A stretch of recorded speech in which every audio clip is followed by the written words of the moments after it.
உலகத் தமிழ் மக்கள் உங்கள் அனைவருக்கும் எனது அன்பான வணக்கங்கள். என்ன தனுசு லக்கண சகோதர சகோதரிகளே, தனுசு லக்கணம் என்பது குருவோட லக்கணம். அப்பழுக்கற்ற தன்னுடைய பணியை செவனே செய்யக்கூடியது. எப்பொழுதுமே கொஞ்சம் ஏமாற்றம் அடையக்கூடிய லக்கணம். யாரையும் ஏமாற்றுவதில்லை. முடிந்தால் 10 பேருக்கு நல்ல வழியை காட்டுவது, அடுத்தவங்களுக்கு உதாரண புருஷனாக இருப்பது, தயாள மனப்பான்மை உடையது, உதவி செய்ய வேண்டும் என்ற எண்ணம் உடையது. அதே மாதிரி கள்ளம் கபடம் இல்லாத நிலையில் மற்றவர்களால் நாம் ஏமாற்றம் அடையக்கூடிய அளவு. ஏன்னா இவங்களுக்கு நம்பர் 2 பிஸ்னஸ் ஒர்க் அவுட் ஆகாது. இந்த சமுதாயத்தில் கரெக்டாக ஒழுக்கமாக நேர்மையாக ஒரு வேலையோ தொழிலோ பார்த்துட்டு போய்கிட்டே இருக்கணும். தனுசு லக்கணம். ஒவ்வொரு சிலர் மாதிரி சூழ்ச்சிகள், அதே மாதிரி வியூகம் வகுக்கிறது, அந்த சாணக்கியன் தந்திரம், இதெல்லாம் இவங்கள்ட்ட இல்லை. இப்படிப்பட்டவங்களுக்கு நடக்கக்கூடிய திசை எந்த மாதிரியான திசை மேன்மையை தரும், தடுமாற்றத்தை தருங்கிறது இந்த வீடியோவில் பார்க்க போகிறோம். நீங்கள் என்ன ராசியாக வேணாலும் இருங்க, ஒன்லி லக்கணம் தான் இங்கே. இந்த லக்கணத்திற்கு சூரிய திசை எப்படி இருக்கும்? சூரியன் உங்கள் லக்கணத்திற்கு 9 கூடியவனுடைய திசை. இந்த திசை தான் அடுத்த வீடியோவில் 9 கூடியவன் எங்கேருந்து திசை நடந்தால் எப்படி இருக்கும் சூரியன் ஆனால் நம்ம பார்க்க போகிறோம். இப்போதைக்கு இந்த சூரியன் தான் பதவி உயர்வு, உயர்கல்வி, வெளிநாடு சென்று படித்தல், வேலைக்கு செல்லுதல், அதிர்ஷ்டம், லாட்டரி யோகங்கள், ப்ராப்பர்ட்டிஸ் வாங்கிறது, வீடு வாகனங்கள் அமைகிறது, குழந்தை கிடைக்கிறது, எல்லா வகையிலையும் ஒரு நல்ல முன்னேற்றத்தை தரக்கூடிய சூரியனுடைய திசை தனுசு லக்கணத்தை பொறுத்தவரை நல்ல பாக்கியாதிபதி திசை என்று சொல்வோம். இதுதான் ஃபார்ச்சூன், அதிர்ஷ்டம். இந்த திசை தான். இந்த திசை வந்தது சார், நான் நல்லா இருந்தேன், எனக்கு இந்த சூரியனுடைய புத்தி, சுக்கிர திசை நடந்து சூரியனுடைய புத்தி அப்போ கரெக்டாக 2016 நான் மலேசியாவுக்கு முதல் முறை போகிறேன். அதுவும் 9 அதிர்ஷ்டம் எப்படி வருது? அந்த டிக்கெட்டு போட்டு எடுத்துகிட்டு மலேசியாவில் என்னுடைய அலுவலகத்தில் கொண்டாந்து கொடுக்குறாரு. வாங்க, வெல்கம் மலேசியா. அப்போ அந்த காரக பார்த்திங்கன்னா பாவாதிபதி யார்? எனக்கு பாவாதிபதி தனுசு லக்கணத்திற்கு சூரியன், அந்த சுக்கிர திசையில். அதனால தான் சொல்கிறேன், நீங்கள் என்ன திசை நடந்தாலும் ஒரு திசையில் 9 புத்தி. அந்த 9 புத்தி உங்கள் லக்கணத்திற்கு இந்த 9 கூடியவன் சூரிய புத்தி நடந்தால் நல்லது. அந்த சூரியன் எனக்கு 5ஆம் இடத்தில் உச்சம் பெற்றிருந்தது. நான் 5ஆம் இடங்கிறது யோகத்தின் அடிப்படையில் செய்யக்கூடிய தொழில். அது 10 கூடியவனோட சேர்ந்து அங்கே இருக்கிறதுனால நான் வெளிநாடு சென்று அங்கே என்னுடைய தொழிலை செய்து வருமானம் ஈட்ட வேண்டும் என்று இருந்ததுனால அந்த ஸ்டார்டிங் பாயிண்ட்டு அதிலிருந்து 18 முறை போயாச்சு. அப்போ அந்த சூரியன் தான் என்னை ப்ரமோட் பண்ணுது. அடுத்தது சந்திரன். அதே சந்திர புத்தி ஒரு தடுமாற்றத்தையும், கவன தடுமாற்றங்களையும், இழப்பீடுகளையும், நஷ்டங்களையும் அந்த நேரத்தில் ஏற்படும். எனக்கு ஒரு இழப்பீடு, காணாமல் போய்விட்டது பொருள், சந்திர புத்தி. அந்த சந்திரன் அப்படிங்கிறது அழகாக நான் இந்த லக்கணத்துக்குங்கிறதுனால எனக்கு நடந்த ஒன்று நான் சொன்னனாலே நீங்கள் அது உங்களோட ஒத்து போதான்னு பார்க்கலாம். சந்திரனில் நஷ்டம் பொதுவாக எனக்கு காணாமல் போனது. அடுத்தது வேறு என்ன செய்யும்? 8ஆம் இடம் என்பது டிஸ்கண்டினியூ, படிப்பில் படிக்கிறாங்க, படிப்பு கட்டாகிறது, வேலைக்கு போகிறாங்க, வேறு அடிக்கடி வேலை மாறுறது, வீடு மாறிக்கொண்டே இருத்தல். 8ங்கிறது தடுமாற்றங்கள். இந்த 8 எங்கே இருக்குதுன்னு பார்க்கணும். அது சார்ந்த நஷ்டங்கள் ஏற்படும். அந்த அட்டமாதிபதி 8 கூடையவன் 4ஆம் இடத்தில் அப்படின்னா வீடு வாகனங்கள் அது சார்ந்த நஷ்டங்கள்னு எடுத்துக்கணும். அடுத்தது செவ்வாய். இந்த லக்னத்திற்கு நல்ல யோகத்தை தரக்கூடியவர் செவ்வாய். எப்போ யோகாதிபதி நம்மளுக்கு நல்லா இருக்கோ, அந்த யோகாதிபதி பவர்ஃபுல்லாக இருந்துச்சுனாலே 5 கூடையவன், குலதெய்வத்தினுடைய அனுகிரகம், பூர்வீக சொத்தை அடைதல், நல்ல குழந்தைகள் பெறுதல், நினைச்சதெல்லாம் நடந்தல் எனக்கு நடந்துச்சு. அந்த யோகாதிபதிக்காக வேண்டி தான் அந்த யோகாதிபதி அப்படிங்கிறது ஒரு நண்பர் சொன்னார், யோகாதிபதியினுடைய ஜெம்ஸ்டோன் போடுங்கன்னாரு, கையில் போட்டிருக்கோம். எந்த லக்கணமாக இருந்தாலும் உங்களுக்கு 5ஆம் இடங்கிறது நம்ம அறிவை பயன்படுத்தி தொழில் செய்கிறோம். அஸ்ட்ராலஜர், ஆசிரியர், அதே மாதிரி பங்கு சந்தை, அவங்கெல்லாம் புரோக்கர்ஸ், ரியல் எஸ்டேட், 5 குடையவனுடைய ஜெம். அதை நாம் ஒரு சொன்னதுனால போட்டோம், நல்லா இருக்கு. ரைட். அடுத்தது ராகு.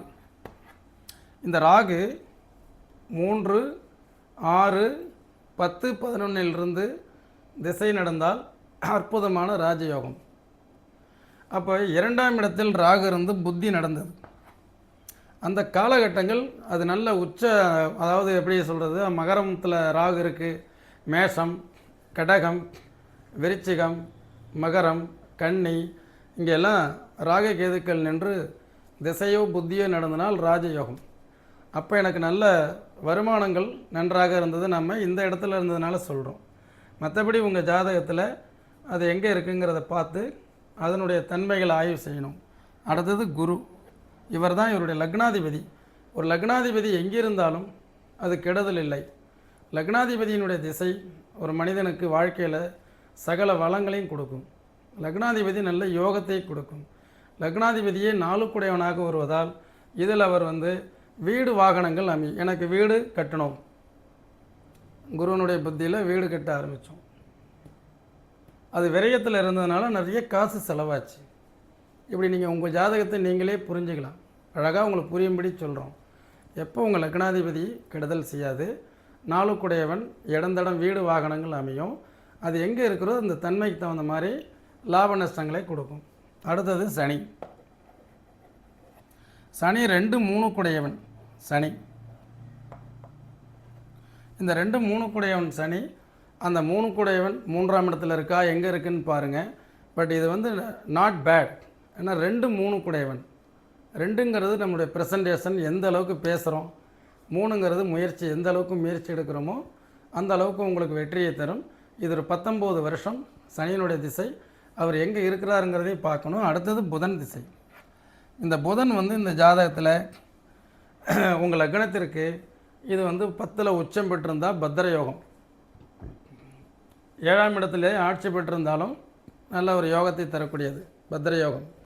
ஆக நீங்கள் புதன் திசையில் கம்யூனிகேஷன்ஸ், இந்த சொசைட்டி, தகவல் தொடர்பு, மக்கள் சந்திப்பு, ஐடி ஃபீல்டு, ஆடிட்டர், அஸ்ட்ராலஜர், இவங்க எல்லாமே அற்புதமான ஒரு நல்ல புதனுடைய காரகத்துவத்தை யார் தொடுறீங்களோ அவங்கெல்லாம் நல்ல சிறப்பானாங்க. இப்போ எனக்கு தெரிஞ்சு 16, 17 வயசில் புதன் திசை ஆரம்பம். 20 வயது அப்படிங்கும் பொழுது ஜோதிட நூல்களை வாங்கி படிக்க ஆரம்பிக்கிறோம். 20 வயசில் ஆரம்பித்தது 36 வருஷங்கள் ஆச்சு. அப்போது அந்த புதன் அப்படிங்கிறது ஜோதிட தொடர்பு. அப்போ எனக்கு அந்த திசை நடக்குது, புரியுதுங்களா? அந்த திசை நடக்கும் பொழுது நாம் அவரை டச் பண்ணணும். அஸ்ட்ரோ, அதே மாதிரி அக்கௌண்ட்ஸ், ஆடிட்டர், ஆசிரியர், இப்படியெல்லாம் நீங்கள் அந்த கிரகங்களோடு கரெக்டாக நீங்கள் பிரயாணம் பண்ண கற்றுக்கிட்டிங்கன்னா எந்த பிரச்சனையும் இல்லை. ஒரு வைத்தியர் சொல்கிறாருல, இதை சாப்பிடுங்க, இதை சாப்பிடாதீங்க, இதை சாப்பிடுங்க, இதை தவிருங்க. எல்லோரும் நோயாளியாகவே இருக்கணுமா? அப்போ ஜாதகம்னா பிரச்சனையோடையே வாழணுமா? அப்புறம் பிரச்சனை இல்லாத வாழ்க்கை வாழணும்னா அந்த கிரகத்தோடு உங்களை இணைத்து கொள்ளுங்கள். அந்த இணைச்சிக்கிட்டிங்கன்னா அது சார்ந்து மாறிடுங்க. ஒரு கரவேட்டி போட்ட வேஷ்டி சொல்கிறார், கேட்டால் நாங்கள் இந்த கட்சிங்க. அவர் அந்த கட்சியினுடைய கொள்கையை புரிஞ்சுக்கிறாரு, அந்த கட்சியினுடைய நடவடிக்கைகளை அவர் எல்லாம் அக்செப்ட் பண்ணிக்கிறாரு, அந்த கட்சியில் போய் செயல்படுறாரு, மனநிறைவாக போயிட்டுருக்காரு. அப்போ கோள்களுக்கு தகுந்த மாதிரி நீங்கள் உங்களை மாற்றிக்கொள்ளுங்கள். அடுத்தது கேது. இந்த கேதுனுடைய இந்த புதனுடைய திசை நான் சொன்னேன் எனக்கு ஜோதிடத்தை கற்றுக் கொடுத்தது. சரி, அடுத்தது கேது. கேது ஞானத்தை தரக்கூடியது. இப்போ ஞானம் சார்ந்தவர்கள் யாரெல்லாம் நீங்கள் இருக்கீங்க, படிக்கணும் சார், உயர்கல்வி படிக்கணும், பிஹெச்டி பண்ணணும். ஏன்னா 3 டிகிரி படித்தேன் இப்போது அஸ்ட்ராலஜியில். அப்போ படிப்புங்கிற கான்செப்டில் போகிறவங்களுக்கெல்லாம் சப்போர்ட் பண்ணுது. ஸ்பிரிச்சுவல், ஆன்மீகத்தில் ஈடுபாடு சப்போர்ட் பண்ணும். லோகாயுத வாழ்க்கை அப்படிங்கிறதுல அவ்வளோ சப்போர்ட் பண்ணாது. பேராசை அது பெருநஷ்டம். அப்போ அந்த திசையில் எனக்கு கிடைச்சது வந்து கல்வி கிடைச்சது. அந்த கல்வி டிகிரி கிடைச்சிது, அந்தஸ்து. இந்த பிறவி முழுக்களும் இந்த டிகிரியை போட்டுக்கலாமா? அந்த மாதிரி ஒரு ஃபிலாசபியான பிளானட் எதுன்னா கேது. அடுத்தது சுக்கிரனுடைய திசை. உங்கள் லக்னத்திற்கு 6-11 கூடையவன் சுக்கிரன். இந்த 11ஆம் இடங்கிறது என்றைக்குமே நமக்கு லாபத்தை தர்றதுக்கு அது தயங்காது. ஆனால் கடன் இருக்கும், நோய் இருக்கும். ருணரோக சத்ரு. கடன் எனக்கு வந்துச்சு, நோயும் வந்தது, லாபமும் வந்தது, நல்ல யோகத்தையும் கொடுத்தது, நல்ல வீட்டையும் கொடுத்தது, வாகனத்தையும் கொடுத்தது. சுக்கிரன் வந்து எடுத்தோம் கவிழ்த்தோன்னு தனுசு லக்கணம், மீன லக்கணம், மீன லக்கணம் தனுசு லக்கணத்துக்கெல்லாம் சுக்கிரன் ஆப்போசிட் பிளானட். நான் அதை ஏற்றுக்கிறேன். அவர் எங்கே இருக்கிறாருன்னு பார்க்கணும்.